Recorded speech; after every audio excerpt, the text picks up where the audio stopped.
ኖርማል ከምዚ ጌርካ ገጽካ ትሓጽቦ ማለት እዩ ብጣዕሚ ጽቡቕ ኣነ ንዓይ ስለ ዝጠቐመኒ ብጣዕሚ ጽቡቕ በቃ ብጣዕሚ ንዓይ ብጣዕሚ ጠቒሙኒ ኣሎ ክስታይ ግበርኦ ማለት እዩ ፈትኖ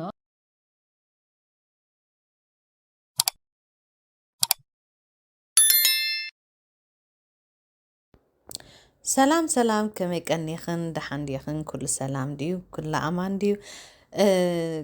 ሎሚ ከዓኒ ናይ ገጽ ነዚ ናይ ፀሓይ ደሎ ሕጂ ናይ ሳመር ኣብ ኤሮጳ ሳመር ስለ ዘሎ ንዕኡ ኣዝሕል ተብለልክን ናይ ማዳ ከዓኒ ንማዳ ደለዎ ሰብ ከዓ ዝኾነ ጸሊም ጸሊም ዶት ደለክን ንኹላትክን ትጠቅም ሓንቲ ጽብቕቲ ማስክ ሒዘ መጽ ኣለኹ በብሓደ ቀሰይ እንዳበልኩ ኸሪአክን እየ ኣብ መወዳእታ ከዓኒ ንዓይ ዝጠቐመኒ ፕሮዳክት ኣሎ ካብ ክስታይ ዝገዛእኽዎ ከሪአክን እየ እሱ ከዓኒ ምፍታን ፀገም የብሉን ብዙሕ ኬሚካል ገለ ከዓ ስለ ዘይብሉ ፀገም የብሉን ንኽትፍትንኦ ከሪአክን እየ ኣብ መወዳእታ ሕጂ ናፍታ ማስክ ደምፀኽዋ ናብኣ ኸብለክን እየ እምበኣርከስ ሕጂ መጀመርታ ኮሚደረ ፍርቂ ንገብር ፍርቂ ኮሚደረ ትመማዩ ኢና ንገብሮ ድሓር ከዓኒ ነቲ ቆርበቱ ድሓር ብኡ ጌርና ክንፍሕፍሖ ኢና ከሪአክን እየ ሓንቲ ማንካ ከዓኒ ንእሽተይ ማንካ እዩ ኣነ ድዕቅኖ ደለኹ ቡን ንገብር በታ ንእሽተይ ማንካ ከዓኒ ናይ ሽኮር ማለት እዩ ለሚን ትገብሮ እቲ ጁስ ለሚን ማለት እዩ በኣ ከዓኒ ፀባ ንእሽተይ ድሕር ሕፍስ ኢሉ ድሓን ሓንቲ ክትውስኻሉ ትኽእላ ይኽን ድሓር ከዓኒ ሽኮር ከዓ ትገብሮ ከምዚ ጌርክን ስጋ ብመወዳእታ ክስታይ ድኸውን ትሕቅቆ ይሕቀቕ ምስ ኣበልክን ኣብ ገጽክን ትገብሮ ማለት እዩ ከምዚ ኣብ ስክሪን ትሪኦ ዘለኹን ስእሊ ብጣዕሚ ድሰርሕ ብጣዕሚ ንዓይ ጠቒምኒ ኣብዚ ደምፀልክን ኩሉ ኣነ ኣብ ቆርበተይ ዝፈተንኮ እዚ ከዓኒ ናይ ገዛ ስለ ዝኾነ ወላ ሓንቲ ፀገም ድበሃል የብሉን ማሲ ኢፌክት ከምዚ ዝኾነ ሽግር ደምፀልካ ነገር የብሉን ዋላ ጌርካየ ማለት እዩ ኣነ ናቹራል ነገር እየ ድጥቀም ብኸምኡ እየ ደምፀልክን ኣብ ገጽክን ከዓኒ ካብ 20 ደቂቕ እስካብ ፍርቂ ሰዓት ትገብሮ ትኽእላ ይኽን ደጋጊምክን ግበርኦ ምክንያቱ ኣብ ደጋጊምካ ምግባር ከም ተኽእሉ ሻዕ ድብሎ ኣብ ደጋጊምካ ምግባር እዩ ውፅኢት ደሎ እቲ ናይ ከምቲ እቲ ናይ ኮሚደረ እቲ ቅራፉ ከዓኒ ብኡ ጌርክን ንገጽክን ውሉል ኣብላሉ ብጣዕሚ ፅቡቕ ክብለልክን እዩ ከፅርየልክን እዩ ገጽክን ሕጂ ናፍቲ ፕሮዳክት ንዓይ ድጠቕመኒ ናብኡ ከብለክን እየ በብሓደ ከሪአክን እየ ድሕር ደሊኽን ከዓ ትገዝኦ ማለት እዩ እቲ ናይ ምሕፀቢ ናይ ሁሩድ ዘለዎ ኣብ ጡጥ ኣብ ሁሩድ እተኣለኸ ጡጥ ማለት እዩ ከምዚ ማለት እዩ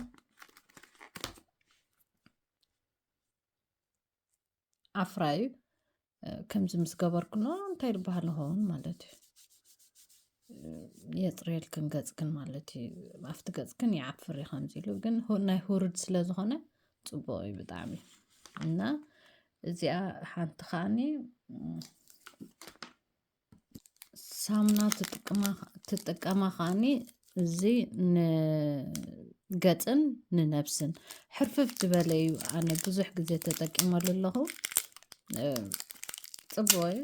ሕርፍፍ ዝበለ ማለተይ ክስታይ እዩ ከሪአክን እሞ ሕርፍፍ ዝበለ ነገር ኣለዎ ግን ፅቡቕ እዩ ብጣዕሚ ፅቡቕ ንነፍሲ ፅቡቕ እዩ ኣብዚ ኣብ ከምዚ እቲኽን በዚ ጌርክን ክትፍሕፍሖ ትኽእላ ይኽን ኣብ ከምዚ ትእትዎ ምሽ ድሓር ነፍስኽን ትፍሕፍሖ እዚ ምስ እዩ ድመፅእ ከምዚ ገይሩ ከምዚኣ እዚኣ ኣላታ እዚኣ ከምዚኣ ማለት እዩ ግን እዚ ከዓኒ ከምኡ እዚ ከዓ ምሕፀቢ ኮይኑ ናይ ሁሩድ ቪታሚን ሲ ሁሩድ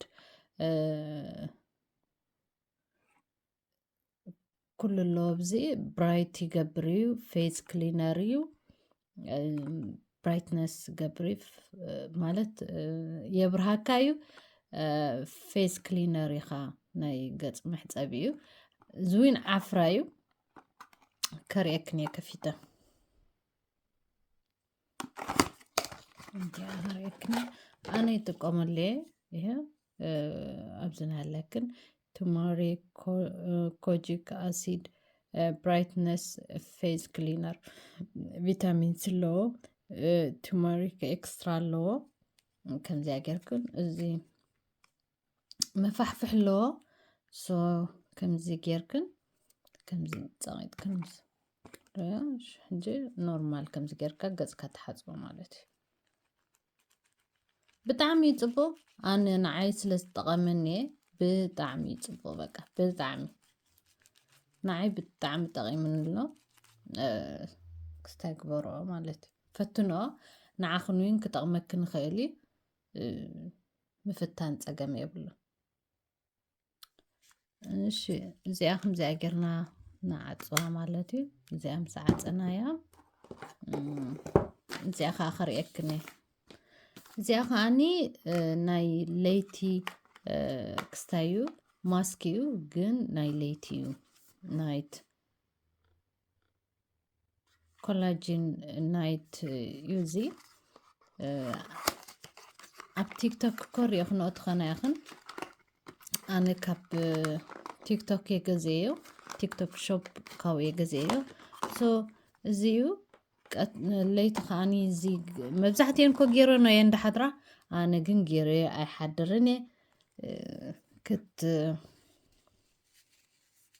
ክስታይ ክገብሮ እየ ግብረ ኣቢለ ዳሓፅቦ ግን ገይረኖ እየ ሓድራ እየ እዚ ከዓ ማይ እዩ ድኸውን ለይቲ ምስ ነቐፀ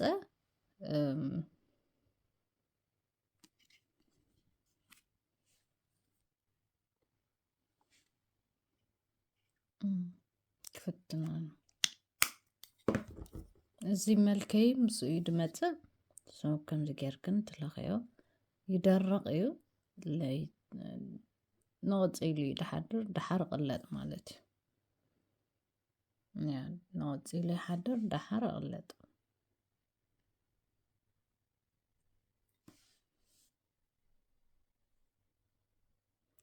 እዚ ጌርክንኦ ክትሓድራ ትኽእላ ይኽን ኣነ ግን ኣይ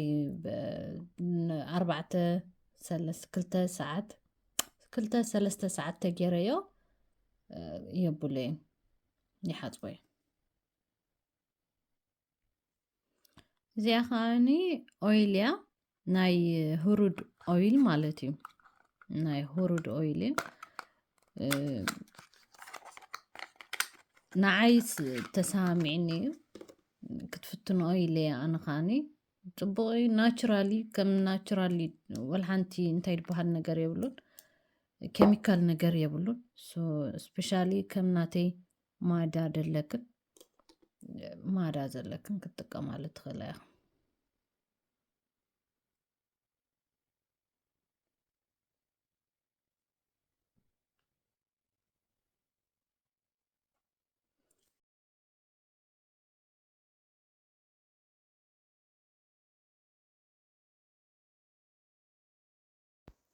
እምበኣርከስ እዚአን ኩለን ደረኣኹኽን ቪድዮ ከዓኒ ኣብቲ ጥቐአን ገይረልክን ኣለኹ ካብ ቲክቶክ ሾፕ ስለ ዝገዛኽዎ ስፔሻሊ ኣብኡ ከይድክን ክትገዝኦ ትኽእላ ይኽን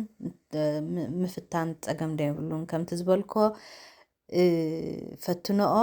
ውፅኢቱ ንገራኒ ምክንያቱ ኣነ ውፅኢቱ ስለዝረኸብኩሉ ውፅኢቱ ንገራኒ ንሎሚ ኣብዚኣ ክውድየ ብጣዕሚ እየ ደመስግን የቐኒየለይ ርኢቶ ከዓኒ